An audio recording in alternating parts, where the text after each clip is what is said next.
Remember what it was like when you first listened to that song that really grabbed you? Whether it was impactful, catchy, or intriguing, whether you were a kid or an adult. That song may have contributed to the way you are today or will in the future. This milestone is a spotlight for those songs that really left a piece of them with me, to put attention to those that didn't receive as much as they deserved, and ones that are in general interesting. The songs shown will have a rank assigned to them from when I first reviewed them. I rank aggressively, so a 5 means that a song is actually good, not average. All of this is subjective and based on what I like.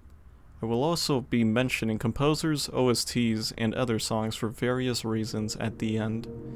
Starting from the bottom, we have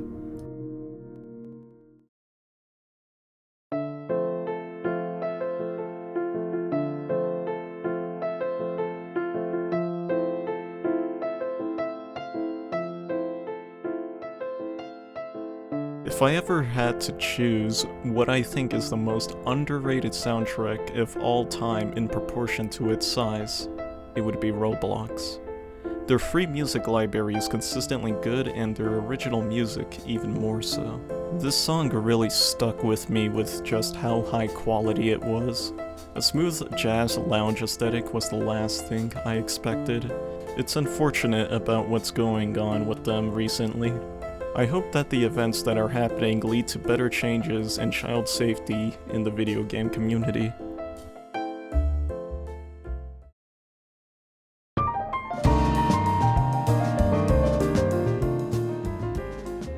This song was originally recommended to me by a friend. J-Jazz in general was a big hit or miss for me in the aspect that they all really sound the same.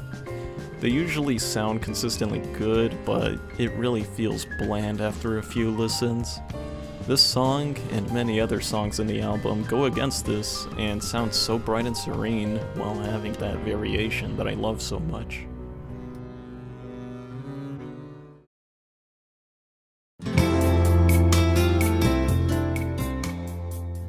Brawl was a very controversial game, but one thing that I will always say is that it had the best original music by far. Over a decade later, well after playing Brawl, I still find myself enjoying this song. It's just so soft and easily listenable that I don't get sick of it. I used this song back on my older channels since it could be applied anywhere.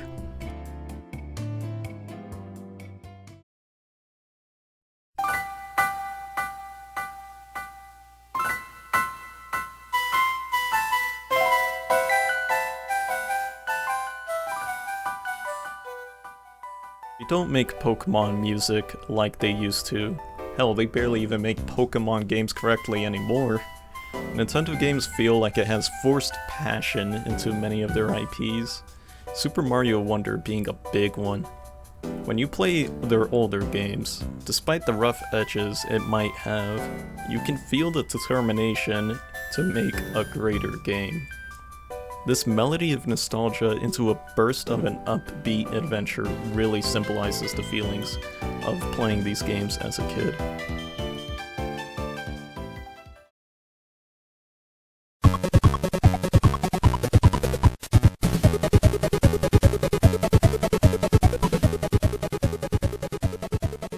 When you think of butter building from Kirby, you'll most likely think about the one from Kirby's Epic Yarn, which I do admit is great.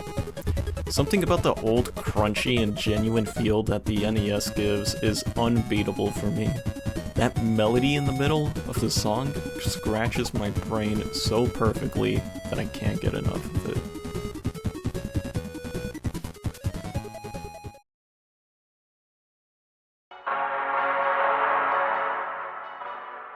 I would have never guessed that the same dude who makes the most vile sounding noise that the human body shouldn't be capable of would be able to make this song.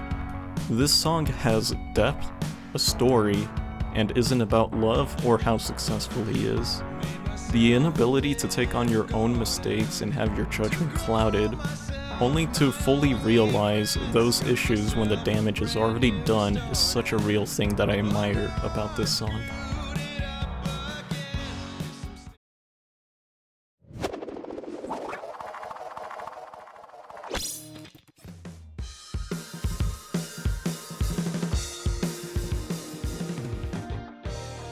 When I played Unbeatable's demo and reached this song, I instantly liked it due to not only its fun mapping, but how it sounded.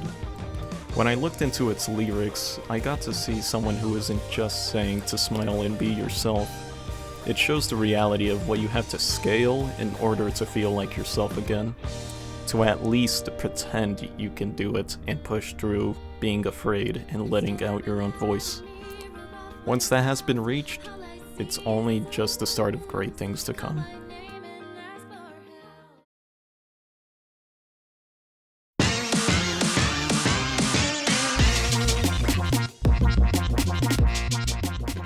Many compare the Fall Guys music to Splatoon, but for me personally, I think that Fall Guys exceeded Splatoon during that time.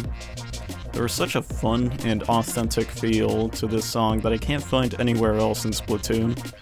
It knows when to mellow out, but also have that tension in the background keeping you on your toes, knowing when to really bump up the energy. Especially at that 1 minute 25 second mark.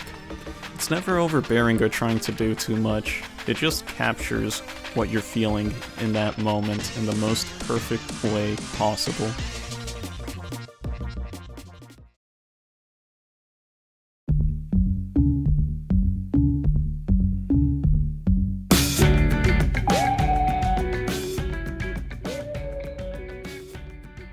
This song is what inspired this whole project.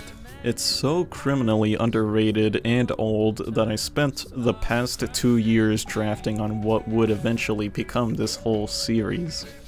Not only does it sound good and very catchy, it has a decent story to it.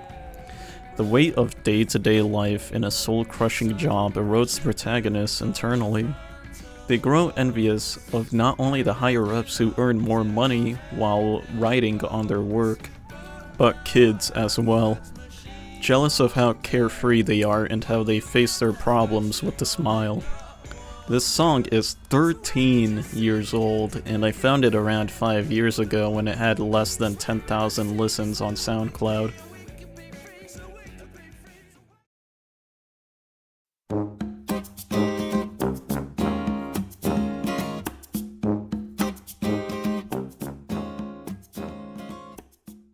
If I had to say what was the most overlooked track in Nintendo OST history, I would say this is it. The way the two wind instruments respond to each other as if they were two kids talking and playing hide and seek really hits that nostalgic fun feeling home. You can almost put words into its melodies and make it a fully realized song. Everything about it is so clean and simple, yet important to its identity.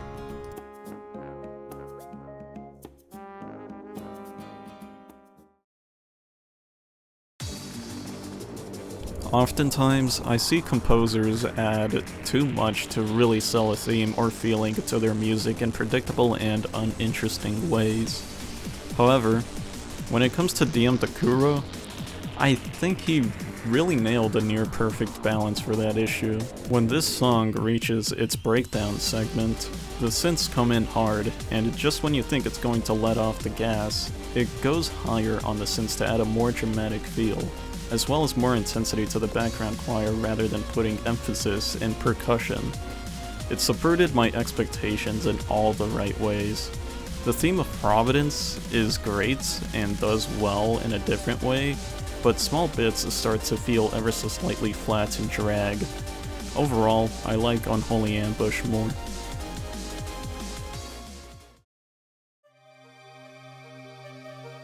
Though not original to say I like this song, it doesn't mean it's not amazing. I originally heard the Game Boy Advance version as a kid, but eventually got to the original. Other people have explained why this song is great far better than I ever could, so I will just say that it holds a deep place in my memories, much like Trophy Gallery from Brawl.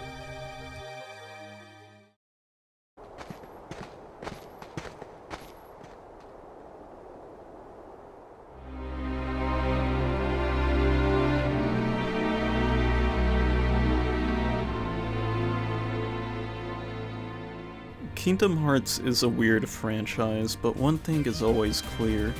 It has an absurdly high quality OST no matter what game in the franchise is played. Yoko Shimomura is a legend in the video game composer industry. The way she can capture such complex and emotionally driven stories and environments so clearly and accurately with such depth and nuance is something I have never heard before as a child. Even to this day, besides a few outliers. This song is also helped by the fact that Lingering Will, the boss fight it's associated with, is one of my all-time favorite secret boss fights in my gaming history.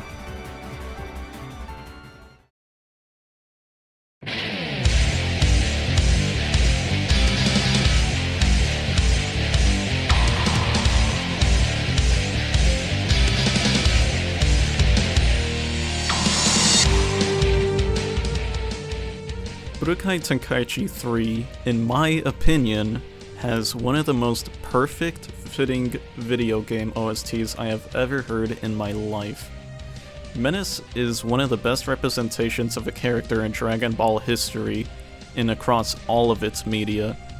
These two things combine to create a beautiful and phenomenal song that not only shows Vegeta as a villain, but also a victim of tragedy. It starts off with this distressed and somber orchestra that transitions into putting the guitar at center stage in its second part, symbolizing a buildup of anger and frustration, all of which blows up into this guitar solo of fury and long-held revenge fueled by hatred, which then slowly dies out at the last bit of the song when it's all over. Truly an amazing track.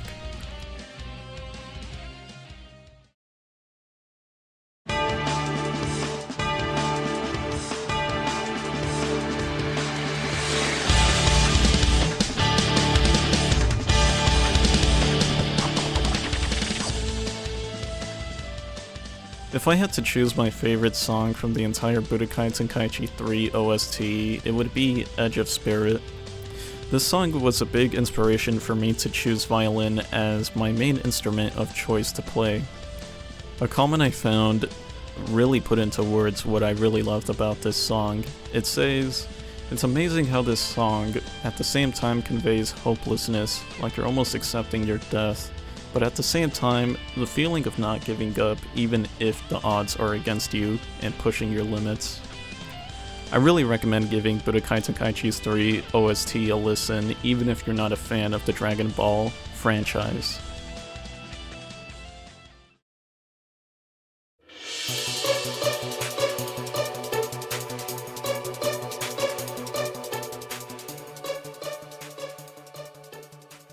When it comes to remixes, no one is better than Nintendo's arrangers and composers.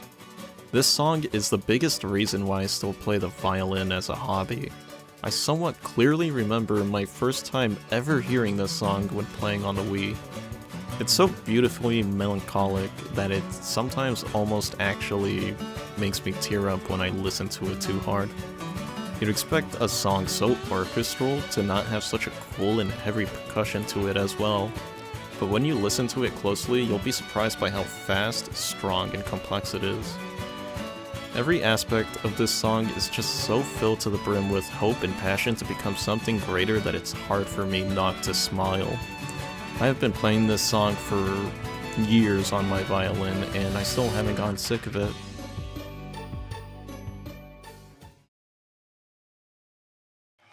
Here's another new number.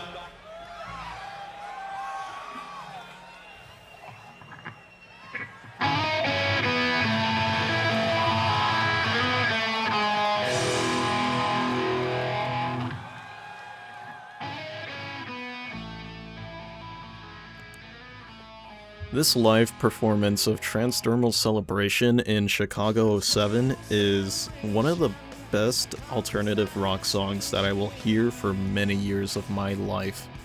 The way these angelic sounding synths clash with such an uncanny but real voice that is produced create this weird effect that is the equivalent of mixing oil and water.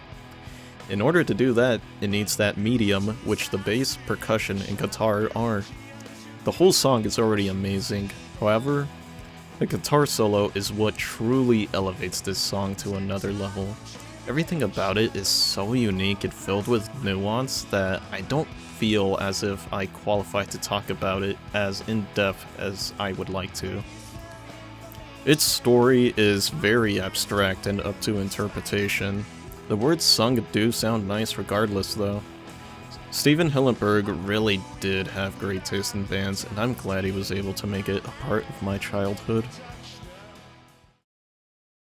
If you made it to this part of the video, nice. If you skipped, then sure, fair, whatever.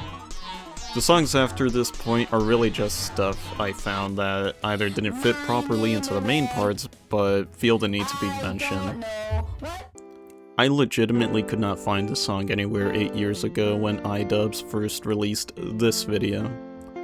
According to a description from this person 4 years ago, it supposedly comes from a song called Colors by John Smith, which no longer seems to exist anymore besides being listed on Shazam. The whole situation is really interesting, but I'd imagine it's just a random tune from some guy who felt like uploading it and never archiving it. This is one of the first 100 songs I ranked, but failed to mention in my previous video. I don't know what it is about this song, but it just really stuck with me. It has such a unique sound, so much so that I really can't find a genre that fits it, so I just made one up. It was a part of a dynamic theme update for the PlayStation 4 when it first released. The composers to this song are completely unknown. I can't find a single thing about it anywhere, and it's unfortunate.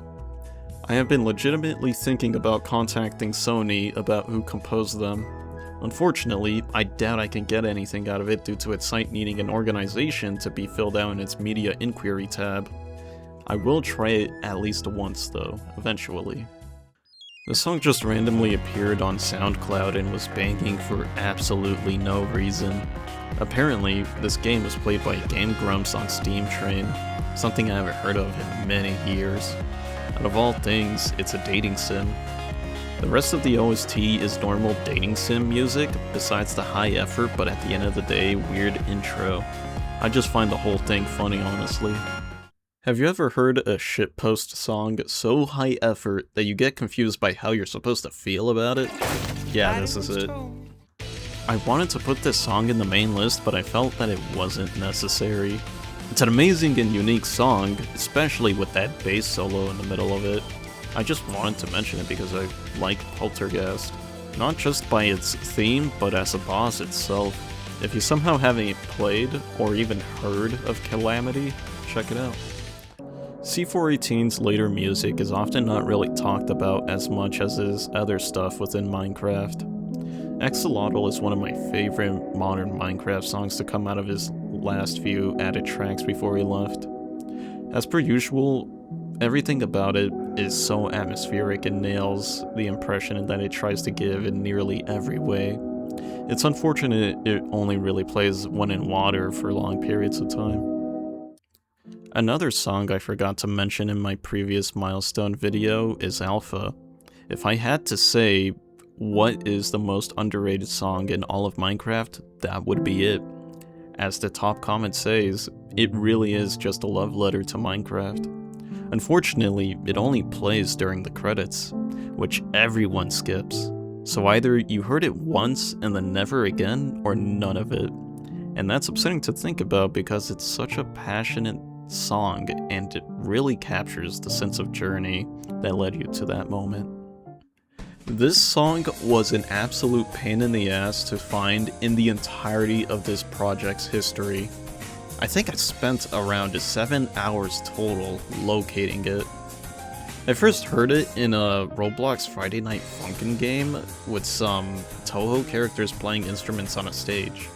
The creators of the song, Tokyo Active Neats, apparently might be extremely protective over their rights of their music since all their music is hard to find or got taken down from what I remember.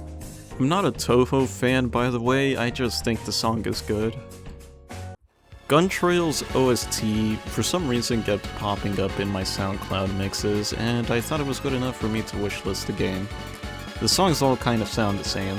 Despite that, it's generally cool and is consistently good all around. I only ranked one of this game's songs, and another is coming up later, but I just feel the need to mention this game right now. I'll be honest immediately and say the game is not what I expected.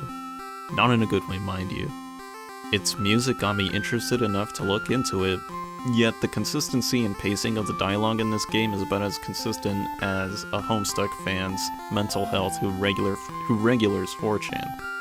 So if the full release of the game's writing is as bad as the demo, at least it will have a good OST, so check it out when it's fully released.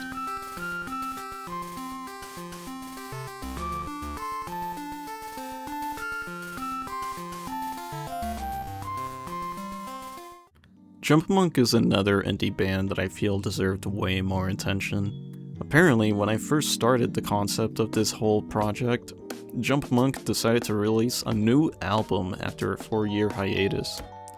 I've only heard the first bits of it so far, but it sounded good. So I first found Lobster 7 years ago when they released Overload. Then I found a comment from them on another SoundCloud artist's song from before they started making music. It might have been Nullward. Craziest thing is, several years later, they eventually got some of their music featured by Summoning Salt himself. I said it before, it really is cool to see how everything ties together eventually. It's a big reason why I'm still doing this and haven't given up on it. I have only ranked half of Tohomoko's songs as of now, but I should mention just how much they evolved as a composer. Their most popular song is Aerodynamics of a Corgi, and comparing that to Stargaze, a more recent song, it's really cool to see. An even cooler thing is that every song besides their OSTs is available for use for anything as long as credit is given. It really takes a lot of generosity to do something like that, especially given how high quality these songs can be. Apparently, I added a song called Imaginary Effervescent to my playlist 7 years ago, and it was made by none other than Jamie Page. If we're talking about making it big, then man, no one else in my rankings have made it larger than them. If you didn't know, they ended up making this song you may have heard of if you're on the internet a lot. If not that one, then this one. I'll be real, Imaginary Effervescent was slightly ass and I don't know why it's on my likes, but it's amazing to see how far they have gone. It's easy to take for granted those who pour countless hours into producing the best of what they are capable of. Even the smallest songs can require years of expertise to truly achieve what it aims to do. After the next milestone, I will stop doing the review videos since it takes a lot of time to edit and record. I have nearly achieved what I wanted to do out of it as well. I will still be doing the milestones, but they will be far more sparse and I might do it every 1,000 songs rather than 500. I want to see how far I can take this thing. If you like what you saw, consider supporting my future projects, which will most likely be stuff relating to games such as game design or development of mods. Maybe, when I get to it, eventually a full-on animation of a series that I like despite its extremely generic and derivative theme and plotline.